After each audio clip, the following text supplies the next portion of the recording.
Okay,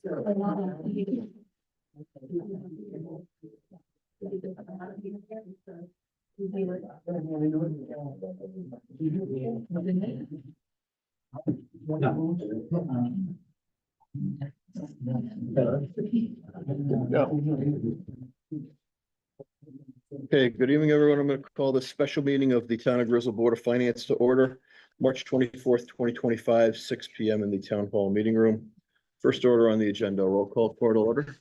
We have all members present with the exception. We have all members present. Okay, perfect. Second item on the business, second on the agenda, rather, old business discussion and possible action on fiscal year 25-26 budget. We've received, I think since our last meeting, in your packet, there should be some information from the Slater Library. Also, Eric included a mill rate sheet. Gives us an idea where we start and what would needed to be cut for us to get down to a certain level. And with that, we're gonna start with presentations. First is building official 3301. Okay. Go back to that. Okay, we'll move on to emergency services, Jewett City Fire Department 2201.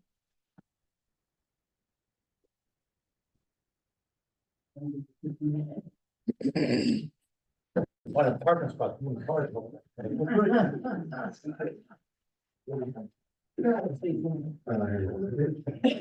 Not playing the West Yukon game tonight. Holy, plan on it. wow, If you're not finished, I'm heading out. wow. You've got schedules, right, Dale?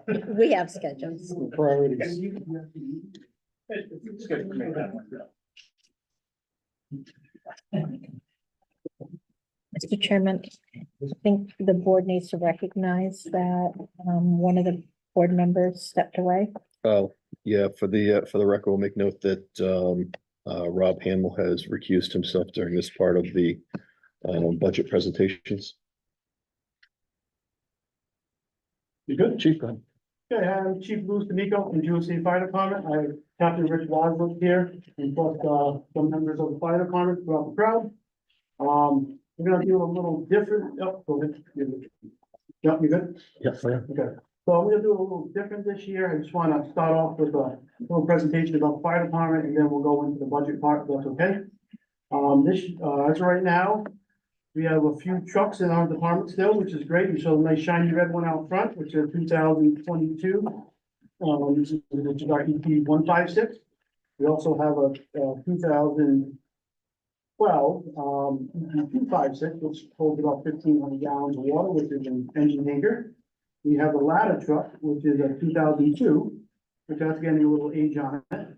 And then we have the service truck, which is 2016. And then we also have a service truck, which is 2000, that we received from the Mystic for $1 back in 2013 and 14, which we are still using.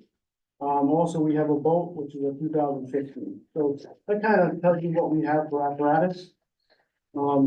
As you see on the first page of the presentation, the department members, we have 19 firefighter EMTs on the rolls, 5 just regular firefighters, 3 exterior firefighters, which that means they do not go into a house or a burning building, but they will stay on the outside for support. 2 just regular EMTs, 8 fire police, and 6 cadet / junior members. That makes up our department. I have a couple of people coming in. Just want to go over our gear and what we use for gear. We have AJ Hamill in our firefighter structural gear. We have Jacob Hamill in our new kind of exterior gear / wireline fire, brush fires and applications and stuff like that. So as you see, these coats, these things are about $2,300, which are not cheap. The pants are about $2,300. And it kind of gives you an example on each page of that in the presentation. The helmets are about $450. Your hood, which is the red thing around his neck, is $80. The boots are around $330. And the firefighter gloves, $125, and also we have extrication gloves for $70. The reason why I'm bringing this up is they're finding that PFAS is in this gear, which PFAS is a known cancer causing agent. So as the gear breaks down or when you're in these elements, might cause cancer to firefighters. So that's why we decided to go to an exterior gear, so we're not wearing this on every call now. We're using it only on certain calls that we need to use it. So this other gear, which you'll see is much cheaper. This gear is about $6,000 range per person, which we buy at least 2 sets a year. And this set brings us around $300, $350 per person.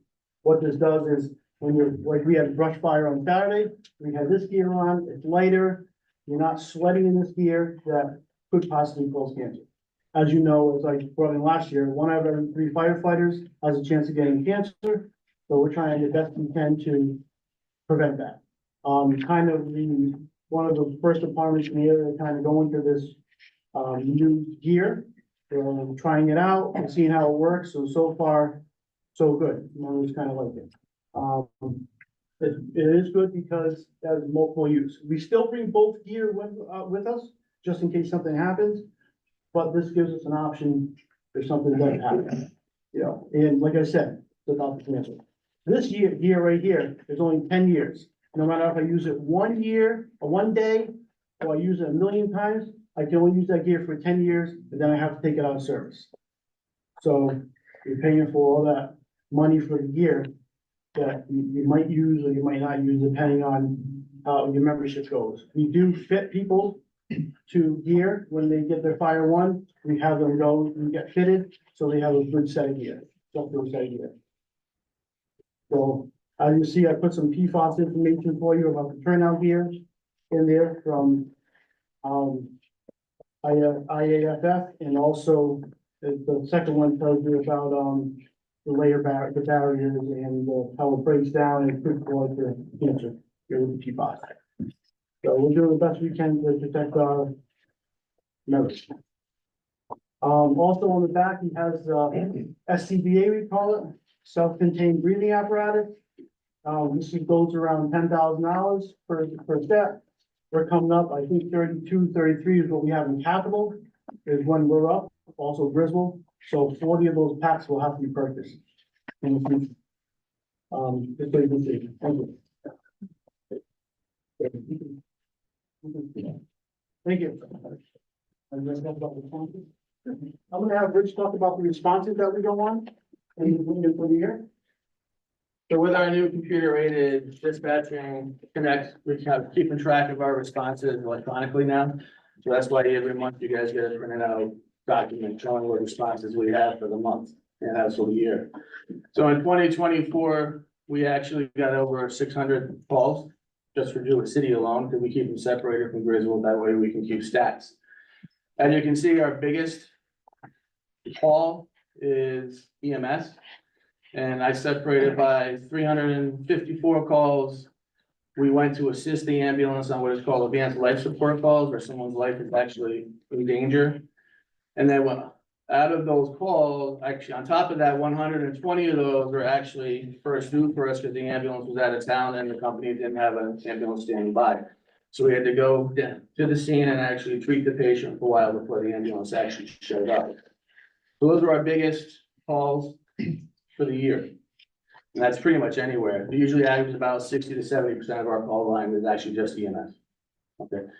So 2024, we had 128 fire calls, 498 EMS calls, 24 motor vehicle accidents with or without injuries.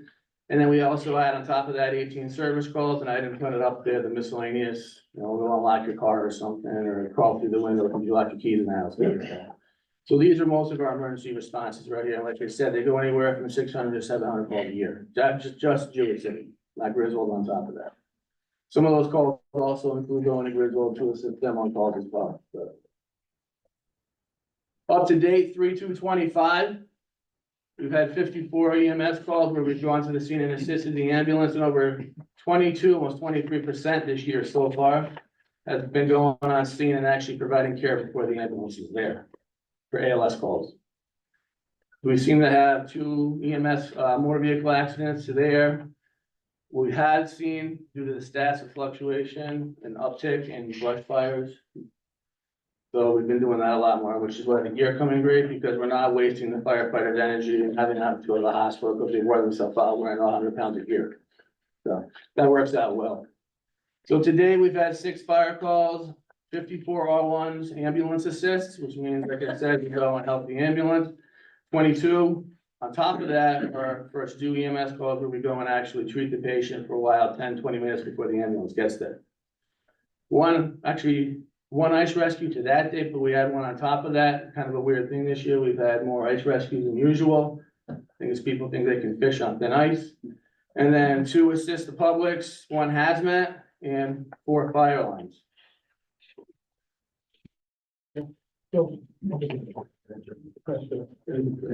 So this year's budget, I just see, I said it, I'm not sure if you get this page or not, how it's broken down, but the breakdown and how, this year for a 3% increase, we asked, for the vehicle repairs and maintenance and vehicle inspection, we had to go up on those 2, because that stuff is growing every year. Seems like, as the trucks get older, there's more maintenance to it. The ladder truck alone this year is probably over $10,000 in maintenance / PMs and everything, and plus the, ladder PM itself. If you do a 100-hour PM every year on it, and then with 500 hours coming in sooner, probably next year or 2, which we'll have to, do, which is a little more expensive.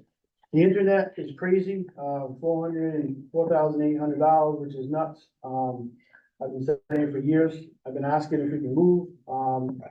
Plus, I know they got a contract with Breezeline and it's just way out of control. So I'm hoping the town can do something about that. And, that's it for budget wise. For, as you see, on the bottom, the next page, pretty much, the physicals we got caught on by the selectmen and also the retention for the bank we got cut. $5,000, $5,000 from the selectmen. So. Any questions on the budget so far? Then, next page, we have. Excuse me. Yep, go ahead. What was your percent increase? 3%. And like I said, most of that is, maintenance in the trucks. We have next slide, what if a volunteer firefighter didn't volunteer? That's big in our town. Both departments are volunteer. We do have a recruitment retention program, which, we did talk about with the finance board. We had a subcommittee that we came up with a plan, which is a good start. And, you know, it's, you're lucky to have the volunteers because when we get called out, you get called out and someone's gonna need help. Well, that's what we're there for, to help the public. And we do have a lot of members that come out and do help. Stipends, like you see in the thing, the, stipend program, like you said, works out pretty good. You'll see the call totals of last year, 2024, as it broken down by members and months. And then the following page is the payouts from last year. Which was 62,900 plus the taxes on top of that, so it came up to close to 68 or 69,000, really, as they put the taxes on that. After the blue page is the new protocol that we're doing with the finance board came up with, subcommittee about what we have to submit per month. So it is the call totals and also the members on how many calls they do per month. But also has the meetings, trainings, and events also on the back of that. So every month I submit that to Eric, I sign off on it. And it goes to the finance department, so they have it in case, I think pretty much what we're saying, if they ever get audited, the town gets audited, you have a running, balance of that, or what we do and how many people went, et cetera, et cetera. So next we're gonna talk about the banquets. So Rich is gonna go with that, please. All right, so every year, as you know, Jewish City has a banquet, and Griswold does as well. one of the biggest things that we need to understand is what these banquets actually mean. So I wanted to come up with a little last thing to show you what these banquets actually do. So why do we have a banquet? Number one is appreciation and recognition. All these people are volunteers. And when I just testified at the state about this a couple weeks ago, when a volunteer is joining a fire department, the first year alone, especially under our onboarding program, you have to do almost 1,000 hours of volunteer service just to go to school. And that includes going on responses, firefighter 1, EMT or EMR, hazmat operational, because we already went through hazmat awareness. All these things are required, and this shows a little bit of appreciation. The banquets also show community engagement, because we do invite a lot of people from the community. First selectman always goes to the banquet. Borough warden goes to the banquet. Our mutual aid chiefs come to the banquet. And then also, when the people come to the banquet, they go to talk to other people and talk about the banquet. It shows that they're actually appreciated by the community, the town, and the fire department. It's also morale boost. We have a great time at the banquet. This is 6 hours out of the year that these people do not have to respond to a call. Other than that, they're on board, they're on duty 24 hours a day if they're not at work, and they go to call. They know that when they sign up. This is 6 hours that they can go with their spouse to a dinner, enjoy the dinner, and not have to worry about running to a call. I personally had to leave my wife during a thunderstorm, and she had to walk home because we went to a structure fire from a restaurant. So this shows appreciation to the spouses and the family that the firefighters leave every year. You go on a call. They leave Easter dinner, they leave Christmas. They leave anniversaries. And sometimes they don't come home for almost 8 hours if it's a fire. So this is something that shows a bit of appreciation, and it goes a long way. With that said, it also goes toward recruitment and retention. It's a huge tool for recruitment and retention because they also get awards. And this is important because it builds up to the 5 pillars of what is called retention. And these 5 pillars are important because, like we talked about, awareness. It builds awareness of what the members have accomplished during the year. To the townspeople, their dignitaries. It builds appreciation to the members and the loved ones of the family. Members that talk to the community about their attendance at the banquet. They go and say, hey, we had this great time. We'll do all this. We can go to a banquet as well. There's dancing, you get awards, you get appreciated. It goes a long way with people because that's what people want today. It's also motivation, showing members that they are supported at their banquet. And as we know, we always call these people the millennials, right? Up to 1996. You have to show these people appreciation. You have to show the flexibility, the collaborating with the community, talking to the community, the people that go. They don't feel undervalued. And this is important. Then you have the Gen Zs. They need the motivation, transparency, frequent feedback. Those are the awards we give them at the banquet. Because if you don't show them they're appreciated and give them feedback, they're going somewhere else to get that. So, and I believe it or not, a lot of other departments, I come from one where our banquet, the price of our banquet is minuscule compared to the amount of money they pay for their banquet. And they also have a lot more members because they feel more appreciated by the town. It's important. You give them an award, nice award. It shows them what they did, what they accomplished. It shows them a happy environment because that's what you need for the membership. That's what you're paying for out of the budget when they go to a banquet. And it's not a lot of money to show them appreciation, a happy environment. It's a simple dinner. Not only that, the culture is important. A lot of the fire services have lost the culture. Why did they lose the culture? Because people didn't want to pay a little bit of money for it. And that's important. We have to show the culture is still there. Structure, show structure. The officers go up in front of the department and they show their members that they supervise and lead. Here's your award. You did a great job. Thanks for coming. Those people talk about it for months after the banquet. They're happy to have that award, feel appreciated. They go up, they get their hand shook, and it doesn't cost a lot of money. And the big thing is, like I said, they do over 900 hours of work a year. For what? A dinner. Now, if you have a paid fire department, we talked about this, which is coming down the road. I hate to break it to you. It's coming down the road eventually. You're looking at over probably $1 million to staff, 4 people on the fire department. You're getting 40 members for the price of a dinner. That's it, and their stipend. That's it. That's why we're saying put the money back. It's important. Because this to go to EMT class, I teach it. 300 hours is not really what it goes to. It's almost 400 to 600 hours once you put down the training. We have members that can speak to that. It's extremely important.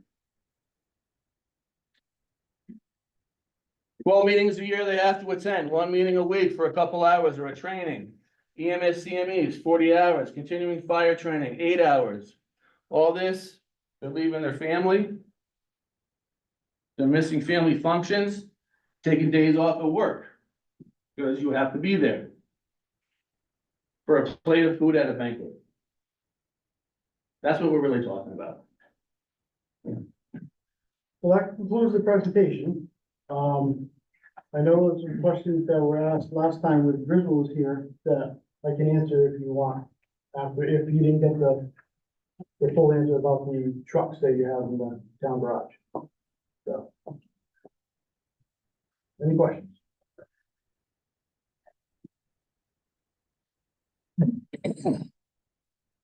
I'm all set.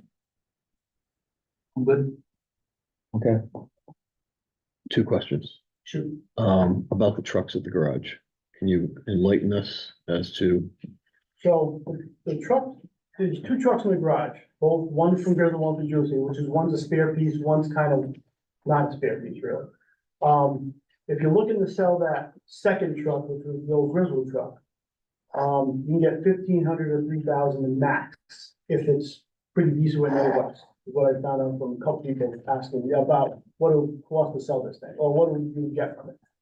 The other truck, ET 156, which is the one that's housed inside, which will be our spare piece, and if we needed to run that, usually in about 2 days, we can get up and running, as long as there's nothing really major to it. So they can have a pump test done in a day, and the maintenance pretty much done in a day also. So 2 days, we can have it up and running if we need it. If we have a truck that goes out, that we know it's gonna be a day or two, we usually don't spare piece, but if it goes out for a month or 2 or 3 months, then you might need that spare piece back. The hose on it we would take the hose off the other truck that's going out and put it on, so you're not have to hose test it, et cetera, et cetera. The question is who's paying for that? Is it the town? Is it the fire department that needs it? That's the question. so I guess the follow-up to that then is it cost effective to keep that piece of equipment where it is, largely parked and not utilized, and the more a vehicle is parked and not utilized, the quicker, tends to break down from the elements, for that one-off as opposed to, mutual aid or whatnot. So there's a thing called ISO. It's a rating that the town gets, that your insurance company looks at when they rate your house or whatever for insurance. That gives you another, I guess, little boost or a check mark or whatever on the ISO rating. So having that truck there helps the town. Now, how much money have they put into it since it's been there for the last couple of years? I can't answer that. So I guess I'll be the one to answer that. But if it's running, there's really probably not, and they have a mechanic, there's probably not too much they really have to do to it as long as it's running. But if you want it to be pump ready, then it would have to get pump tested, because every year you have a pump test. All right. To be eligible to be used. That should be. Okay, and your trucks, they need to be DOT inspected also? Yeah, correct. Yeah, Yes, okay. yeah, the BLT tested, they're pump tested, all the hoses, hose tested, that's where all these money is going to. Ladder testing, the ladders get tested too, the big ladder gets tested, that's a all-day job, all-day test, so. It costs money to have these apparatus, but when you need them, you need them. As we know. Okay. And ISO looks at that too, it looks at, when they come in, they look at how many calls you had, how many people went to the calls, how many trucks went to the calls, and, how many trucks you have, if they've been pump tested, DOT tested, ladder tested, hose tested, they look at all that when they come in. It's like a half a day process that you have to give them all, well, it takes about weeks to get all the information. You have to give it to them and they go through it and that sets your rating for the town. All right, so you normally do that every year annually on your current equipment then that's in service, right? Correct, yes, we do. For one truck to go through all of those tests annually, about what's the cost? Do you have any idea? Systems 3,600. 3,600 for hose testing, about 3,600 for lab testing, but that's not one truck, that's the department, remember? That's all of them. That's all. Okay, okay, So, and then depending on the truck, it could be about $2,000 for the pump test, two to four, depending on what's going on with the truck. Okay. Each truck. okay, Yes, a lot of trucks is much more, because there's a lot more maintenance to it. okay. All right. And with regard to 43 members, Yes, are those all active members or just total those are members? people that are active on the rolls right now, and then some of those people aren't on there that we use for fire police also. We have extra fire police that we use for parades and stuff like that. Okay. Like Ryan Albert says, hey, we're having a fireworks display, or we're having a parade, or the homecoming parade, or the baseball parade coming up in the next month and stuff like that. We have people that do come and help, and those are the people that we invite to the banquet, which are not getting stipend. There's a lot of people on there, it's even 23 people, so like 20 people, 20 plus people aren't getting checks, but they enjoy that one dinner a year. Gotcha, okay.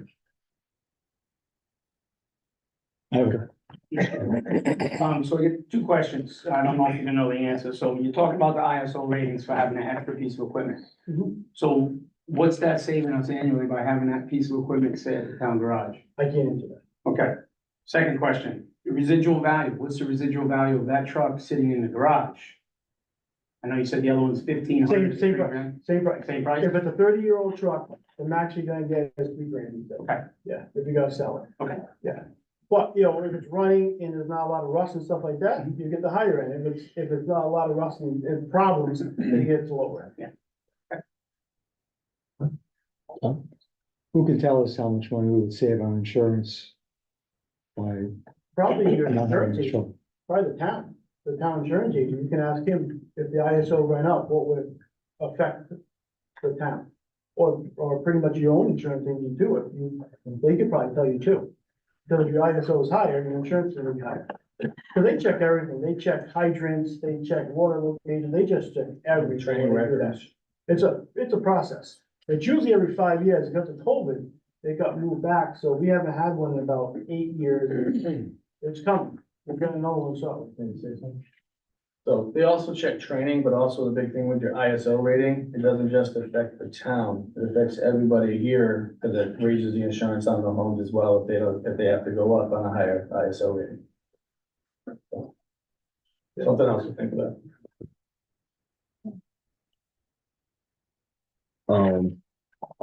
Getting back to stipends. Mhm. So now we're in that first budget cycle with the formulas and the worksheets and, the run reports and whatnot. Yep. How was that for you come this budgeting cycle? Yeah, good. No. Yeah, we figure we'll keep about the same, like we did last year, keep Yeah. about the same, and like you said, whatever we don't use goes back to the budget, right? Goes back into the thing, yeah. Okay. The paperwork, we pretty much right after the end of the month, I print it out, I do the forms, and then I get them to the finance, but within that week. And I sign off on it, so that was part of the thing. Okay. So, and they know, the members know that they have to make the percentage, which is what we religiously did anyway, percentage and training. But they have to do their mandatories also, and that was part of the stipulation when we talked about it that day. Okay. Or a couple days, I guess. Thank you. Anybody else? All right, thank you. Okay, thank you.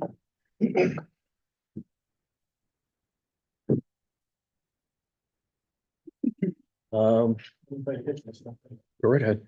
We'll move on to, Town Hall Maintenance 1801.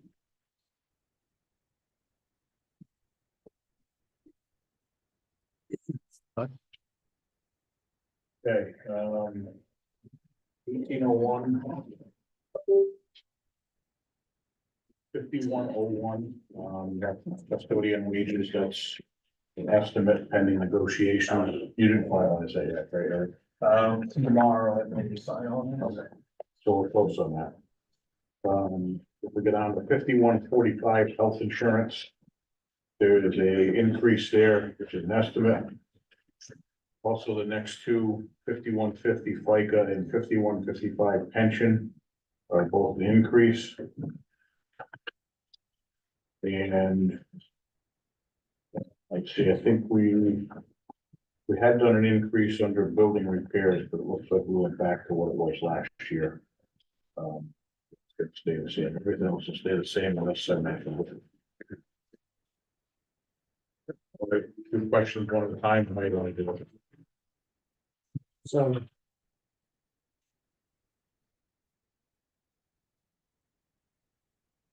Sir. Anybody have any questions? Okay, we're moving on to, Page by page. stuff? let's go Patchogue next, yeah. Right, 1802 Patchogue Town Hall. The only thing that changed there is the building repairs went from 750 to 1,000. We're having a lot of problems there where people that use the building are leaving the outside lights on because the way that building was built originally, you entered on the roadside. We put a handicap ramp on the opposite side and everybody enters that way, but when you go in the building, you have to go across the whole building to turn the lights on and they hit both switches. One is the outside light. Then when they leave, they shut one off and they leave the outside on. So we're moving that switch to the door where they come in.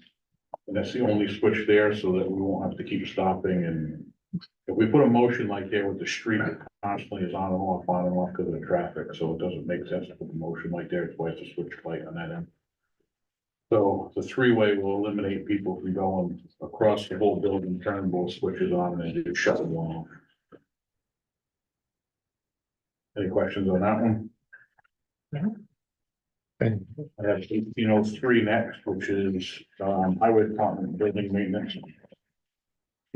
The only item that changed there is 5234, the building repairs.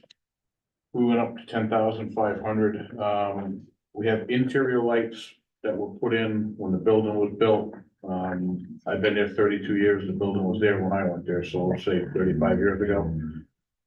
We did re-lamp the ceiling lights with a grant through Eversource, but the wall lights weren't applicable. The wall lights are used on the repair side.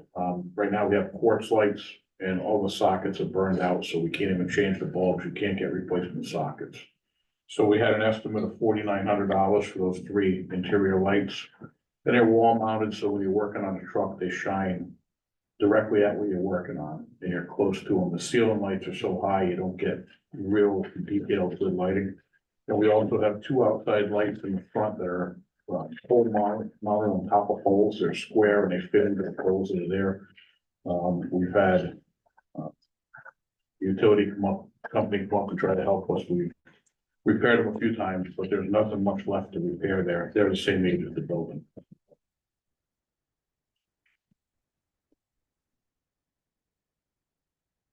Questions on that one? If not, we're gonna go to 1804, which is maintenance of the building at 20 Sewell Street. Everything there has stayed the same. Actually, we went down in building repairs, sorry.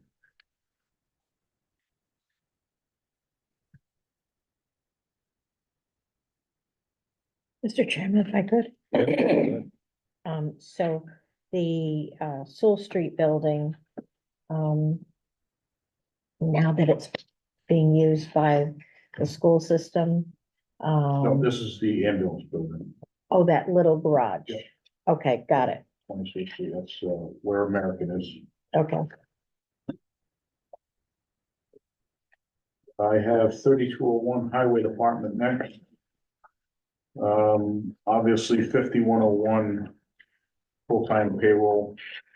It went up, but we also I added a full-time position. A couple of years ago, we cut out the seasonal maintainer because I think the board required zero increase and that was the only way we could achieve the zero. But, you know, with the additional things we're doing with road work, we lose 1 to 2 people a week, depending on the weather, mowing these facilities between the town hall, the dog pound, public works, Sheldon Road, Glasgow Playground, the senior center, and Veterans Park. It's a lot to mow. A lot of mowing, a lot of weed whacking. So if you get 2 rainy days, you're putting 2 people that week on it to mow to get caught up so it doesn't get ahead of you. Especially Sheldon Road, they irrigate it. Sometimes we're cutting that twice a week because the irrigation is making it grow that quick. They fertilize it. 5110 overtime payroll, we increased by $2,000. 5110A, the bulky waste overtime, we increased by $1,000. 5115 longevity went down slightly. And that's due to the new hires that aren't eligible for the longevity. 5120H, the tree warden, there was a request by the tree warden to go up $450. 5145 health insurance, again, that's an estimate. I don't know when Eric will have hard numbers for that. The next two, FICA and pension, also the same thing, they're pending negotiations.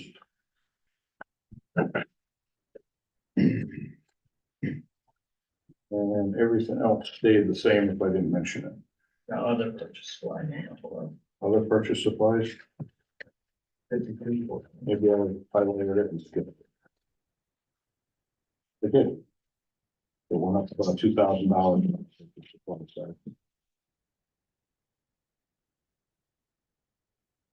What's that line item?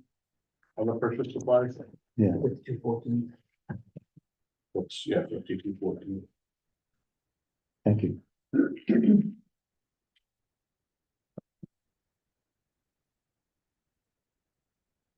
The last one I have is 3204 waste disposal. Hold on, before you go there, does anybody have any questions?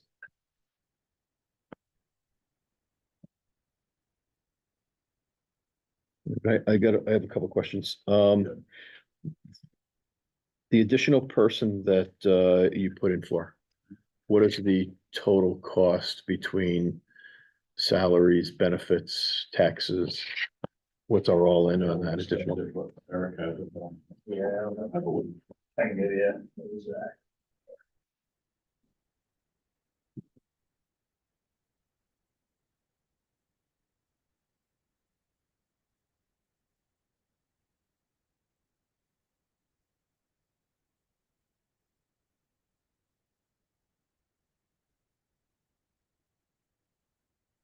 So while he's looking at that, I have another question. How many people are at Public Works now? 7 employees. 7. The growth foreman at 6. 2 of them are mechanics. All right, so,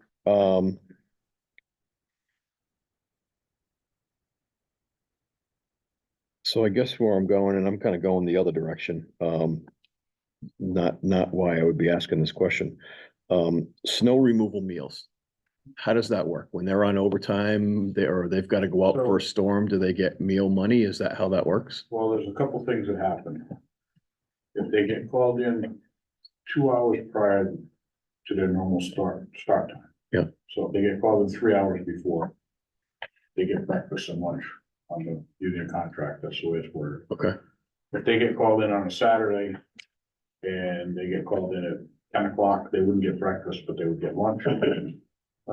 So it's based on times, usually 11 to 1, maybe lunch, and 6 to 9 might be breakfast, depending on where we are with the storm and when we Yep. can break people. But it's all based on the contract. okay. And what we do is we have meal pads in different locations, so Yep. they can go to those locations. They sign off, they get an allotment. If they go over the allotment, they got to pay out of pocket. Yeah. And I asked that because it just seems like $1,500 is not a lot of money. No. And my follow-up, I mean, obviously it's contractual and subject to, But that's, the selectmen and ratification by the union is, and $1,500 is sufficient. I mean, it just seems like, negotiations right now, so we'll know better when we're done. gotcha.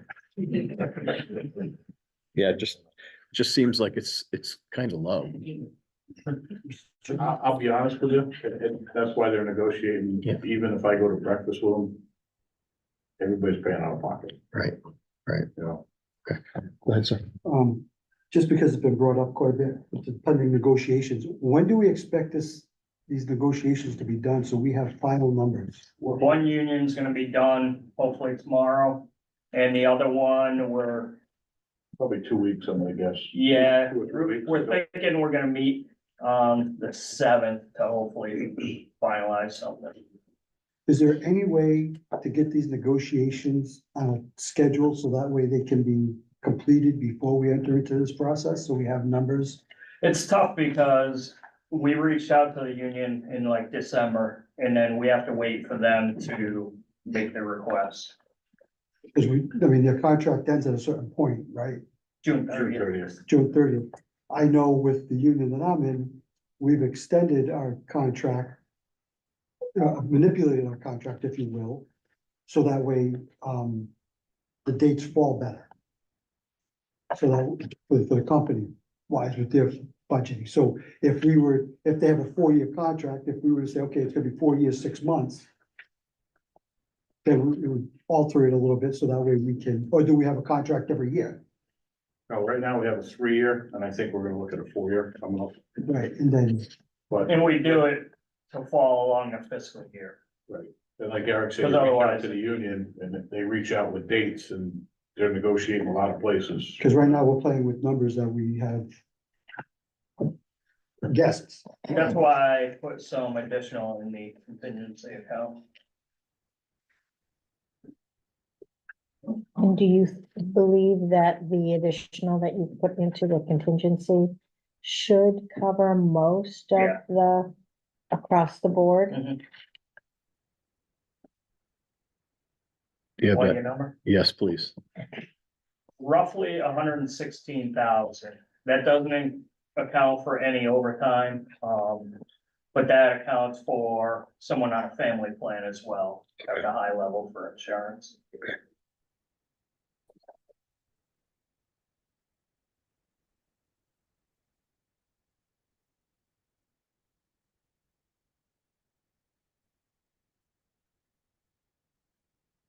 Mr. Chairman, Go ahead, sir. have you calculated your percent increase from last year? Yeah. It's just this department. That we're asking, just in this. Yes. I got 10.1%. That's what I got. With that for. What is it without that position? Yeah.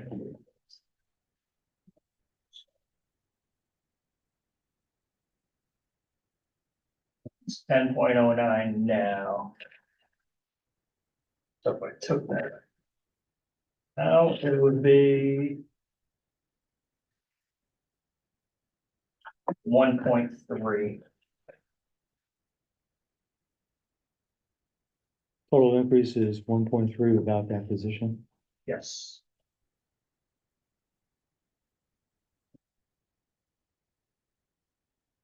But it looks like the regular full-time payroll went up by 13.6%.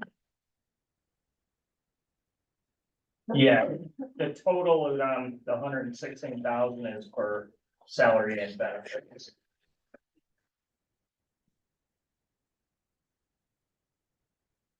Go ahead, sir. So does that extra position, not extra position, I'm sorry, I don't want to say it that way. Does that 7 people put you at full staff? We have 7 currently, this will give us 8. So that would be 8, okay.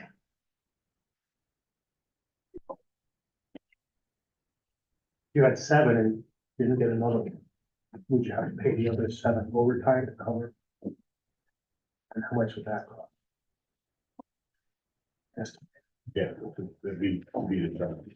It could be more.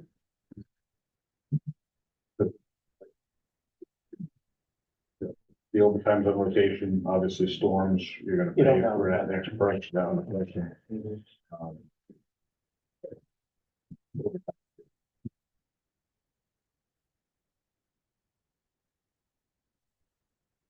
No question. That extra person would be really a half a person, because you would normally be hiring that part-time to handle all that anyways, right? So this Well, would just like be I said, really a half a person? Yeah, we took part-time out about 2 years ago when they asked for a 0, it's the only way we could do it Right, with yeah. other increases, so we gave it up then and been doing it with our regular forces. Trying to get back to where we were. Right, okay.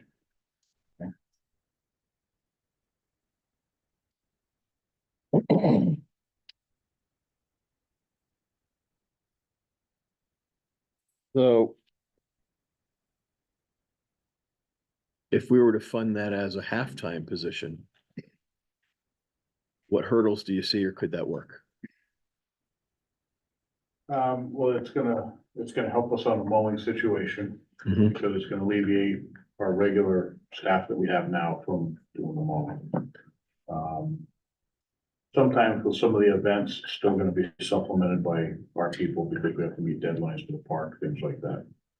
It's gonna help, but full-time would probably, be able to fulfill most of that independently. You know, a lot of, I know where Mark's coming from with overtime, a lot of the overtime in the winter. After we're done doing roads, we gotta go do all the town sidewalk, so all the town buildings, Fanning Park, Veterans Park. This would give us the opportunity while those guys are cleaning up to go do that on straight time instead of overtime. So there is a little bit of savings. Right now, we pay 4 or 5 guys after they're done plowing and cleaning up the whole routes, to come down and do sidewalks.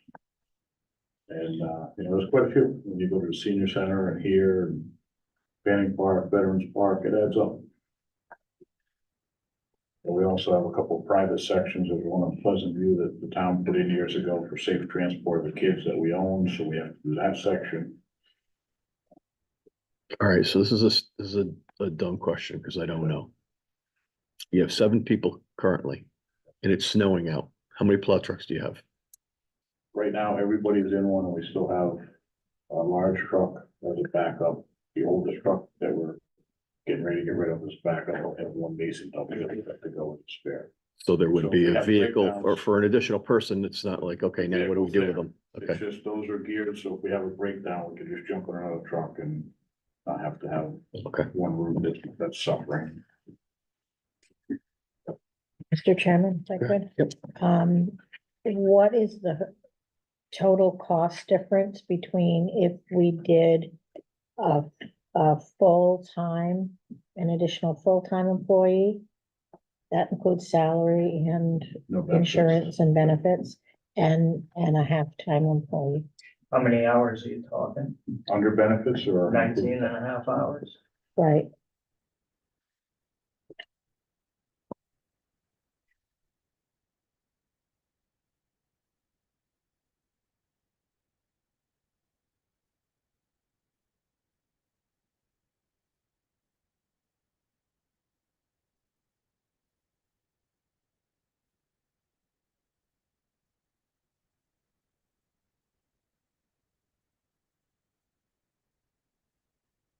Be a difference of about 85,000.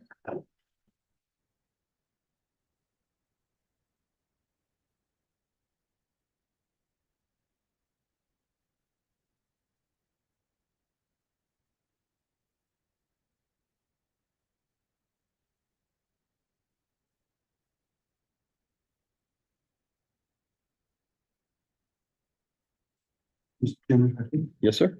I just want to make sure I've got this correct. You have in the budget right now, all the overtime budgeted, Yeah. correct? This new position would eliminate what overtime? It would eliminate after everybody's done plowing at the end of the storm. Then they go and they do sidewalks. So there's additional overtime for everybody to go do sidewalks. If we had this person, they could start doing the sidewalks as soon as it's done snowing. Usually when it's done snowing, we have another 4 or 5 hours to clean up on the roads. So we'd be paying overtime on top of that 5 hours, where I would believe that this person could do all these sidewalks within that 5 hours. Okay. So there'd be no extra. And this person, the overtime now accounts for doing the lawn mowing during the summer also? There's no overtime for the mowing, Okay, regular straight time. because what I'm just looking at here is total overtime budgeted for this year, proposed, is 65,000. But we want to put another person on at a cost of 116,000. I'm trying to see where the money saving is. You've got 2 different things. I assume you're adding the bulky waste overtime too, or no? Yeah, Yeah. Overtime payroll, bulky waste overtime, snow removal, all that came up to 65,000. Mhm. In overtime. Is this person gonna eliminate all that? Or are we still gonna have that? I don't think you're gonna eliminate all of it. Bulky waste is a given. That's overtime on Saturdays, so that's Okay. not gonna change. Um, So that's not gonna change. So, okay, so it'd be 50,000, we'd be paying 50,000 in overtime without this individual, but we're gonna pay 116,000 to add somebody and still have overtime out there. you still have it, but I think you're gonna be less. That's all. Right, but what I'm saying is if we didn't have him, we'd be paying 50,000 in overtime. And instead, we're gonna pay 116,000 for a new person. The thing I don't think you're taking into account is the road work we're doing. Now we're doing with 6 people instead of 7 people. Okay, So it's longer to do the drainage because we're short 1 person. is it going to increase the overtime? For the drainage? Yeah. No, the duration of time goes longer, so we get less work done in a year that we can pave because now we're taking 2 months to it. Could have maybe took like a month and a half if we have a person or a month. So it's time on the job that we're losing by it. We're not losing, we'd be gaining time on the job. You know? We'd be freeing 1 person up all summer to work on the roads instead of more.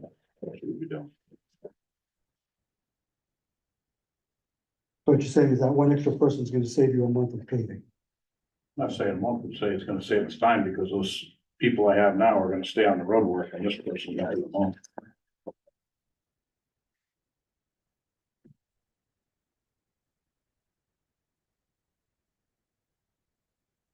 Okay, let's, everybody's all set. We'll move on to waste disposal 3204.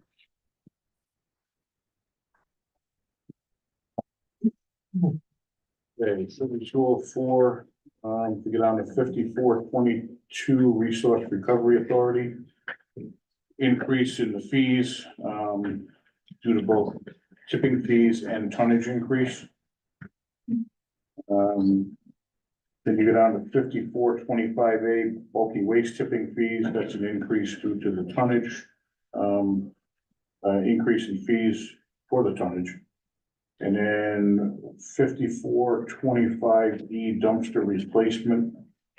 We went down, based on what actual purchase costs were.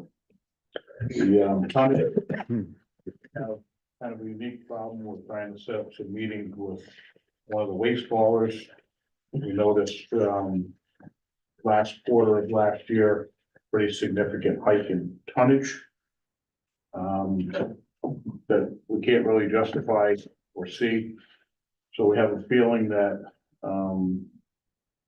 they may be picking up in a neighboring town, and bringing it in under Griswold. I think Eric just kind of touched on this before.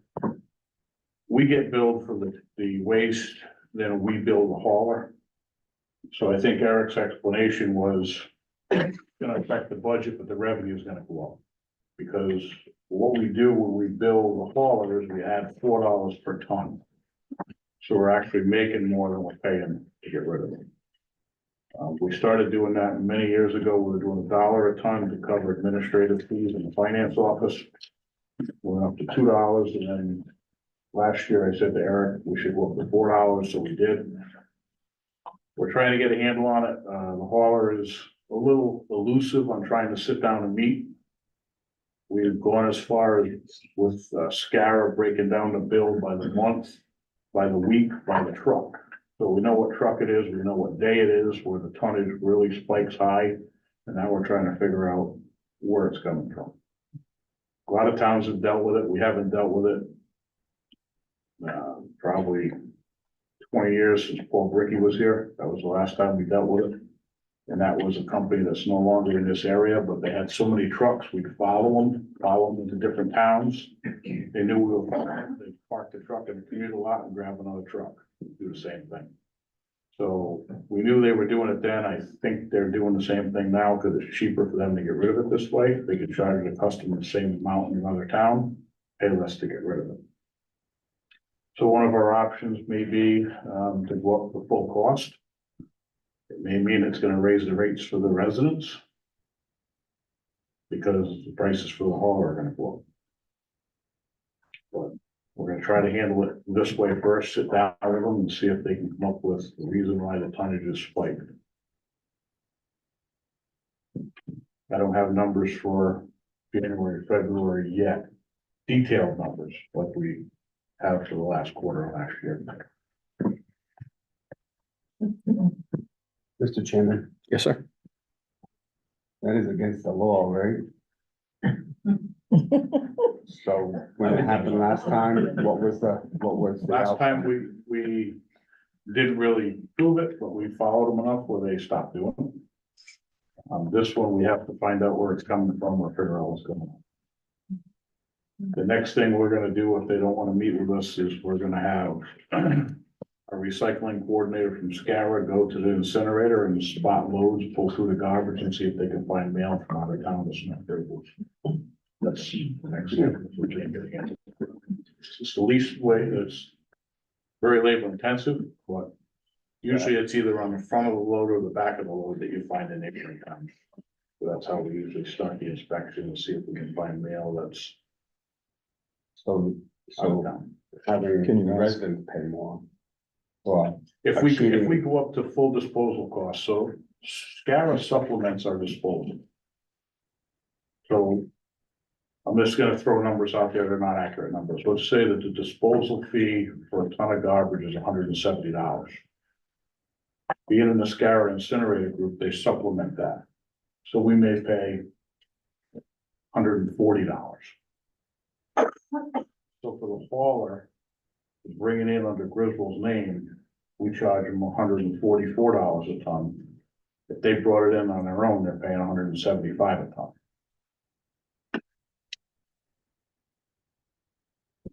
Make sense? So being a member of this, a Scara town member, we're saving probably 30% on tonnage disposal because they supplement it. But it entices things like to happen like this, especially when we're on the edge of the Scara area. Preston's in Scara. Lisbon's not. We're out of that town that's got towns around us. Why don't you go buy some air pods and put it on their trucks? So. It's something we're trying to get a handle on. It's not an easy thing, but we have some plans and that's what we're following through on. I know, like Eric said, it makes the budget look. Like we're, going up and over budget, but on the revenue side, it's gonna make up the difference. And this budget actually doesn't take into account the big spike. This is just what it should be. So that's the difference between 300,000 and 370,000. That's the tonnage increase for time. Problem with the Scara group was they've been having increases for years and they've been continuing to supplement it. And now they're starting to get lower on funds to supplement. So instead of going up over the years, they held it flat because that generation of people that were on the board didn't want to increase for town budgets. Well, now we have no choice. So now those spikes are a lot higher. Up until, 2030, so we have 5 years. We're still gonna supplement, but it's not what we want to see because probably 10 years they kept it pretty flat. The agency doesn't want to go through looking for mail from other towns. They're not gonna, we would have to. You would have to do it. Yeah, you have a person that would have.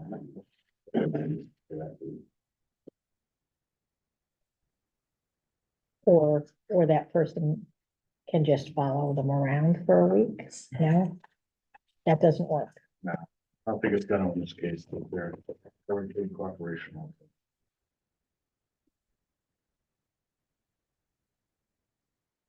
Let's leave the air pods on the trucks. I don't know if that's legal for us to do that.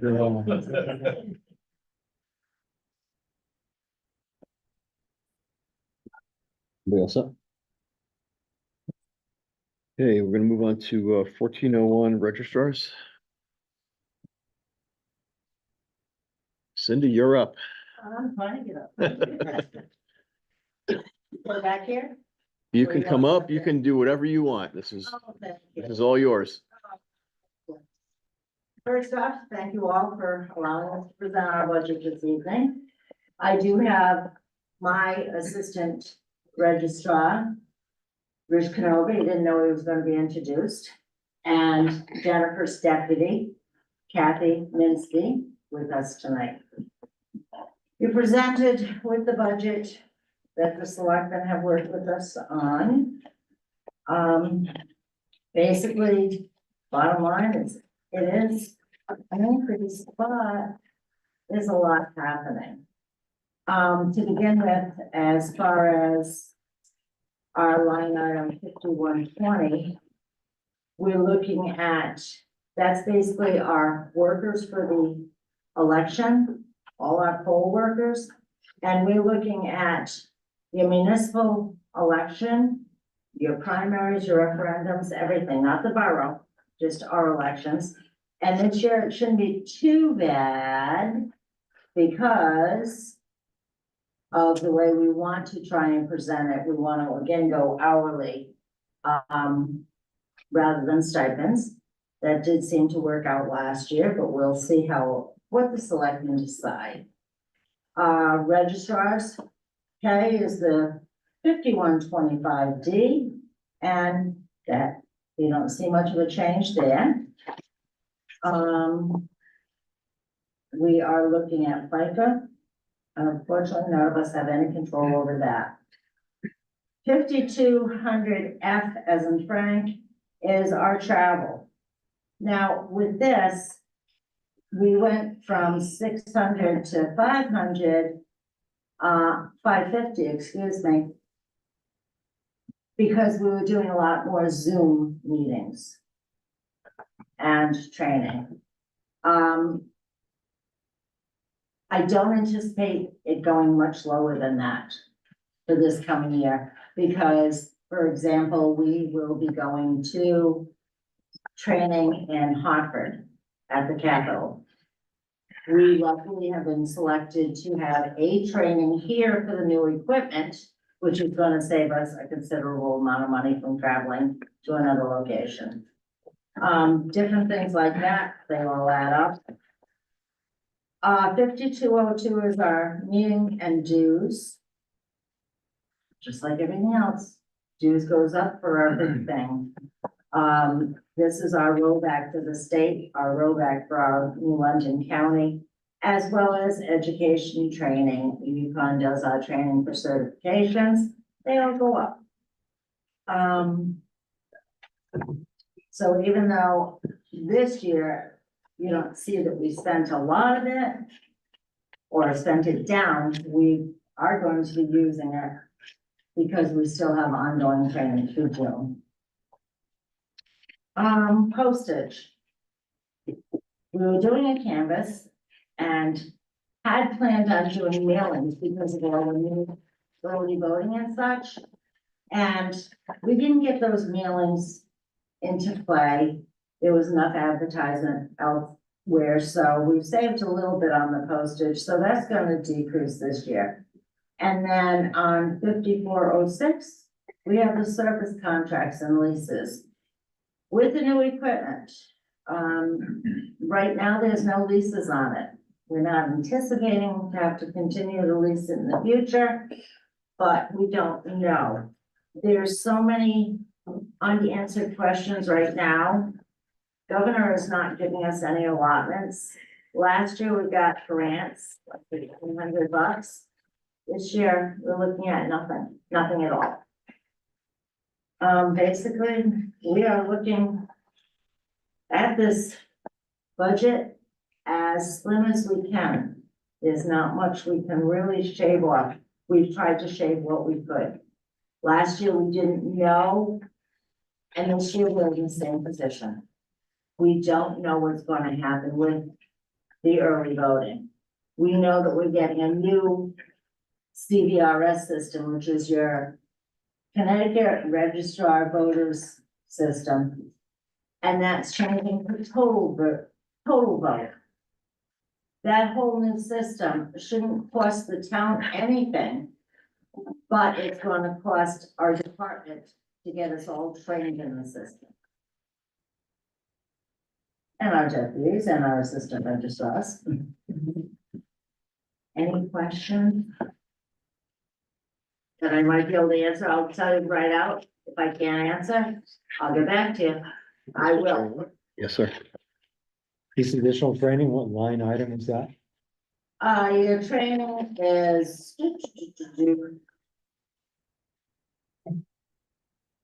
Hang on, off the top of my head, 5202.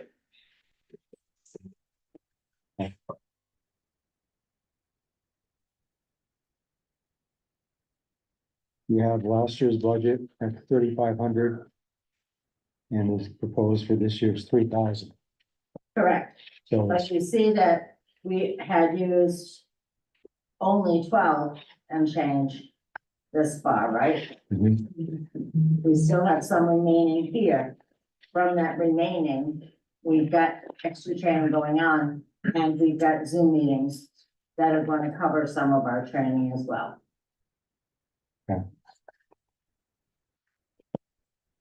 These, as far as like the total vote, there were supposed to be 4 of us going to Hartford. Now they're only having, the state is only around 2 of us. Because of room capacity.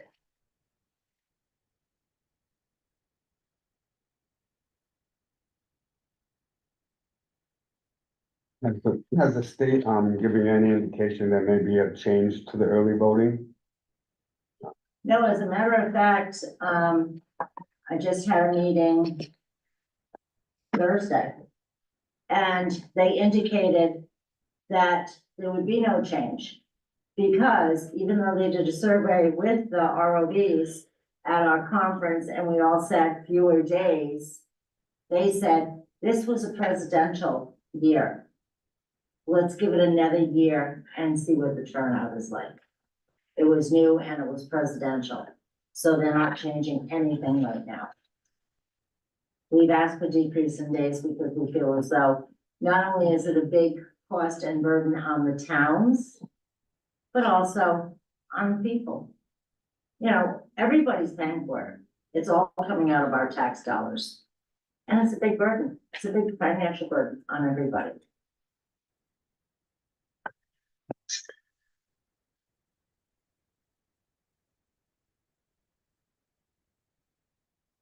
I'm not sure if it was 5120 or 5125D. Did you say that there's a change now in how you're gonna be making payments? Now, we're gonna try the 5120. 5120, okay. That, we had gone to an hourly wage for all our poll workers. They want to go back to the stipend, but that's all dependent upon the selectmen. Personally, I like the hourly wage, but it's up to the selectmen. They set our wages. So you're not affected because you're under 5125D, correct? Correct. So you guys are stipend or you're, yes, okay. So it's just 5120 and currently they're hourly and you're looking for the selectmen to approve a shift to go to stipend. It all depends what they decide to do. There's a little controversy there between the 2 registrars. Okay, Personally, the hourly, if you release somebody early, then you have to start breaking it down into hourly. You can't give one person $200 for being there 9 hours and the same person $200 for being there 7 hours. makes So you sense. might as well just do hourly to begin with. That makes sense. But So, if you do the stipend, you're able to calculate it a little better. so my question, I guess, is to the Board of Selectmen. This is something that you are working on? Yes, And along with Eric's advice, yes. right. Okay, And it's a difficult process. okay. Every year they get to make this decision. So if, this budget as submitted is based on going to stipend? Right now it's hourly. This is based basically on stipend, yes. So the way that it's submitted at 59.6, it's based on stipend. Correct. If it were to go to hourly, I don't know who to ask here. Selectman, Finance Director, if it were to stay at hourly, will that 59.6 stay the same or will it be reduced? Can it be reduced? In a real world, if they work their time on the stipend, it would be not an issue sometimes. Doesn't make any sense, you know, so you need full coverage for a certain amount of time. Mhm. So that's where our dilemma is. Okay, so in theory, if everybody worked their full hours and it was hourly, it would be the same thing regardless. Regardless, but, Okay, but it may not.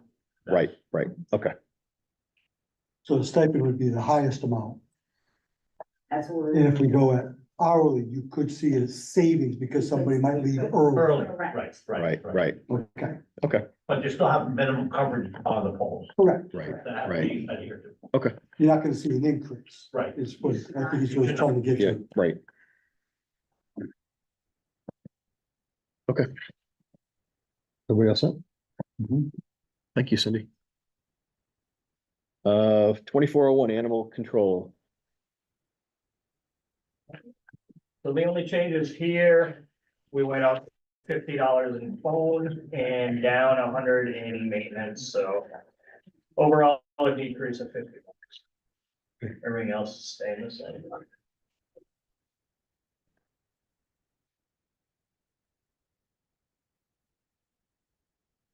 And circling back around to building official, Yeah. 3301. Wages, again, pending negotiations. Carl asked for overtime to go up. There's a lot been going on with apartments in town, so he's been getting called out for those. Also, with the potential of more development coming next year, he felt we should go up a little bit.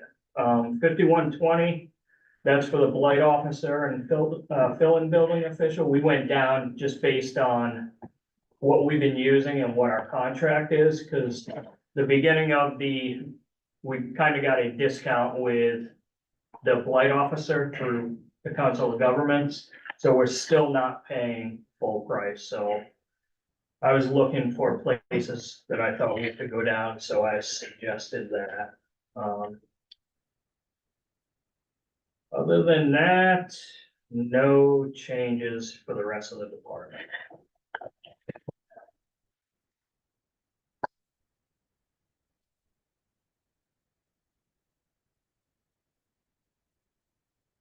Oh, anybody have any questions regarding anything so far?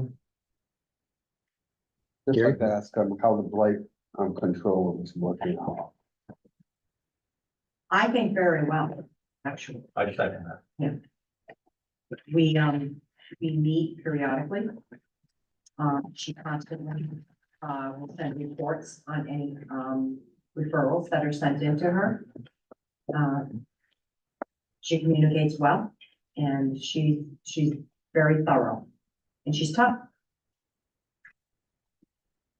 Mr. Chairman? What percentage of the blight officer's time is actually out in the field? That I can't tell you because she works out of the Council of Governments office. Could you ask? I can ask, sure. Rob?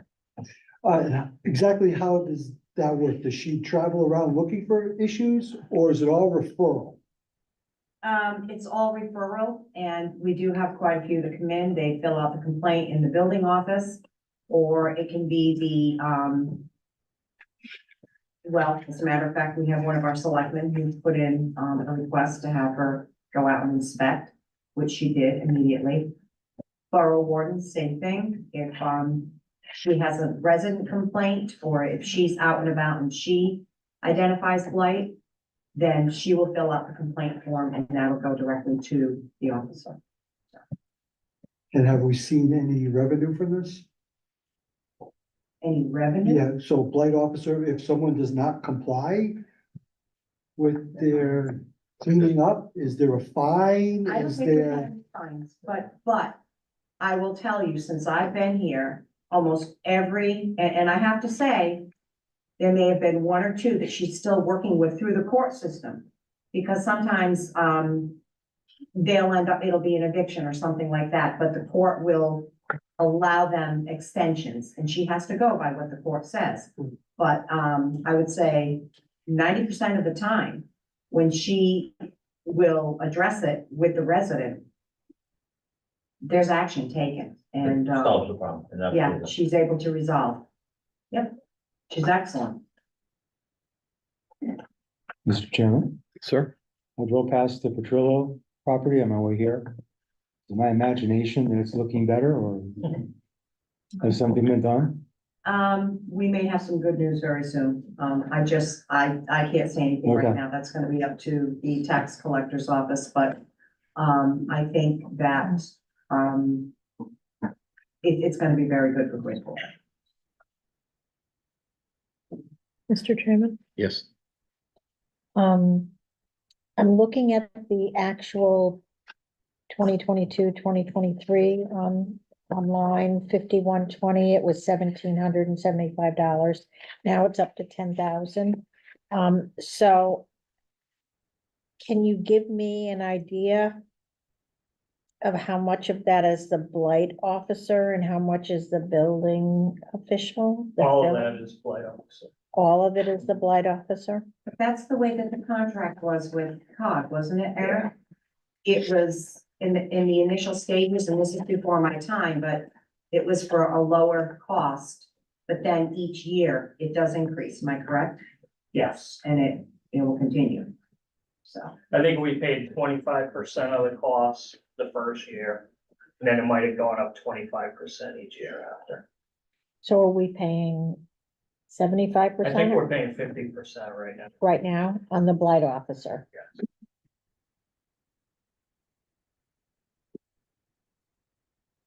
Yeah, I'd be interested in how many hours that represents and what percentage of her time is in the field and how much is it at the desk doing essentially a remote job?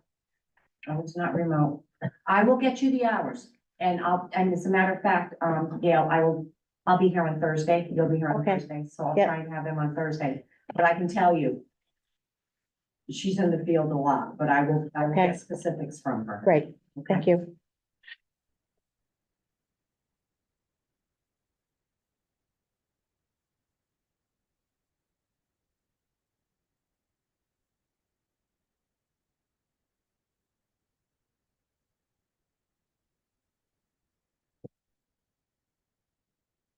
Next meeting to work on the budget is on Thursday. So you have your little spreadsheet there as a guide.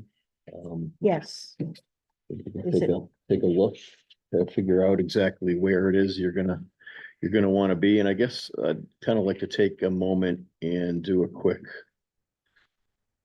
polling of the members, if they have any thoughts on where they think they want to see this budget land.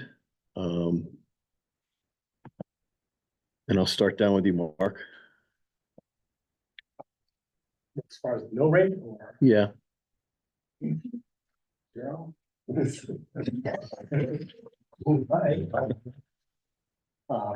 looking at a 3. What is it now? right now, 312 as it is right now. Yep. Where do you think you'd want to be to send it to the voters? Well, I mean, half of that would be 1.5. I mean, something like that might be palatable, depends. Unfortunately, I don't think 0 was a reasonable option, but inflationary pressures are over there. Something like that. Some serious. Pulling. All right, so somewhere around 1.5. Okay, so that's almost, 1.447 million. Okay, Gary? Yeah, it won't be 3.12, I'll tell you that. So they're gonna have to do some cutting somewhere. Where do you think you want to land? Well, I guess I would have to say where we're gonna cut, but, you know, we're gonna have to have some sort of increase, we can't cut that much. I guess we'll have to come up with the cuts and see how bad it's gonna be. It's gonna be. Yeah, I'd like to be between 1 mil and 1.25. I don't want to be any more than 1.25. Because when you look at the chart, it means that someone with a house assessed at 250, and there's a lot more houses now assessed at 250 because of the increase in property values. That's $313 per person, per year at 1.25. So I think asking individual families with just moderate homes to kick in another $300 a year, I don't feel comfortable asking for more than that. And I really think we should be looking at 1.25 maximum. Tom? Last year's mill increase was 1.47. Are we looking at a 1.3 to 1.5? Rob? Probably in the minority here, but because of, past budgets, cutting so much, I'd be comfortable around 2.25. Matt? So this is my second budget. I sit here and I look at all you guys and you guys come here and we go through all this. And I know where I want to be on this. It's right at the bottom, where it's just got a dash on it. But we gotta be realistic and, you know, I looked at this one this year and I was just wondering, how the heck do you go through here? And I look at the time that the chief comes here and puts all that up there and I gotta take a pen to this and try to come up with something. And with the past years of us being zero at a couple years, which is, I think we're paying for it right now. I really do.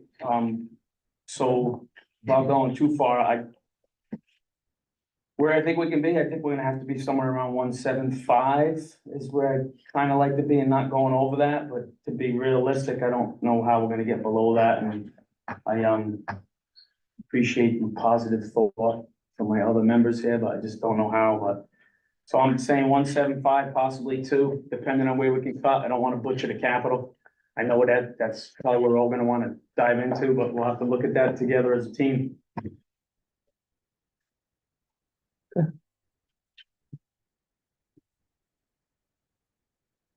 All right, so we didn't hear yours. no, you didn't. Here's it, so. Yeah, I'm gonna recuse myself. As a, as a taxpayer, I'd love to be down around the 1/4 mil, maybe no more than a 0.75. I realize though that with the changes to the tax structure this year, that those that are property owners are gonna take a larger hit to the increases. And although that's really where I'd like to be as a taxpayer, I don't think that that's practical as a Board of Finance member. You know, our charges analyze the data that we receive, trying to figure out what that balance is between what can be afforded and what the community needs. And for so many years, while I think we did a good job, I think that there was a slight maybe imbalance on focus on what do we think will pass, not what did pass, but what do we think will pass. And I think as a result, there weren't necessarily as much of an investment in the community as perhaps there could have been. I mean, we are dealing with a big machine. The bigger the machine, the hungrier it is, and the more it takes to feed it. And that's unfortunate, but that's reality. I'll use the Board of Ed budget as an example because that's glaring when you look at obligated expenses, salaries and insurance. And I use them because they have the most employees. So that's an easy illustration. And that's also part of the proposal that we always get from the Board of Ed too. So we kind of see what those numbers are. And that's what I mean by saying it's a big, hungry machine. And I don't think that there's ever been a year where we have said, this is what the town needs based on obligated expenses. This is what the school system needs on obligated expenses. And this is what we need to do with capital to keep things moving forward and not move backwards. I don't think there's ever been a time when we've done that because we have always been very, very sensitive to what do we think will pass? What do we think can be afforded?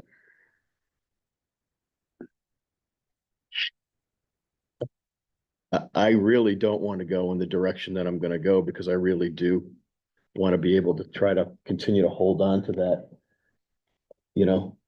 half a mil, 0.75 mils. But I really think that,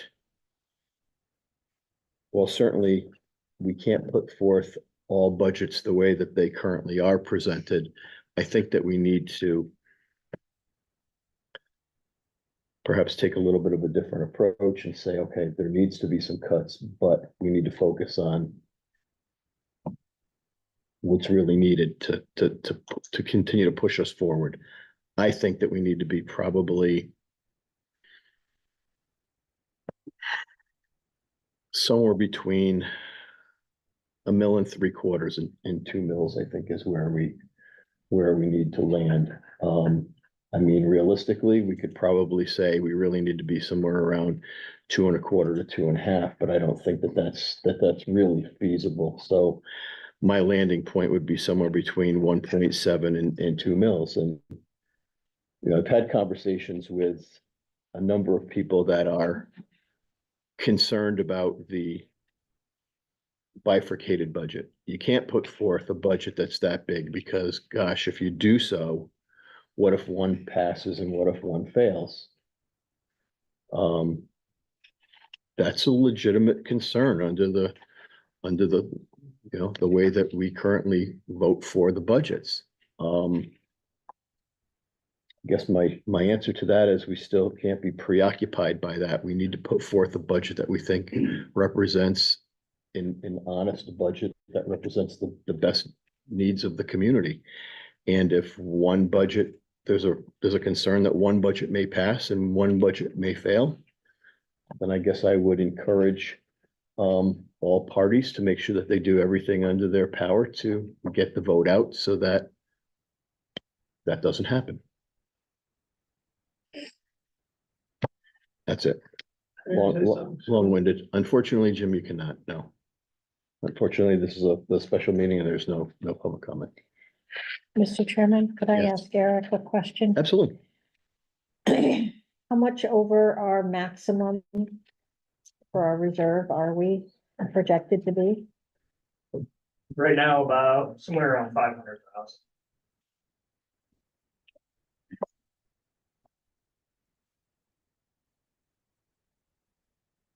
With that being said, Mr. Chairman, I really think we need to make certain that we're within our range that we created.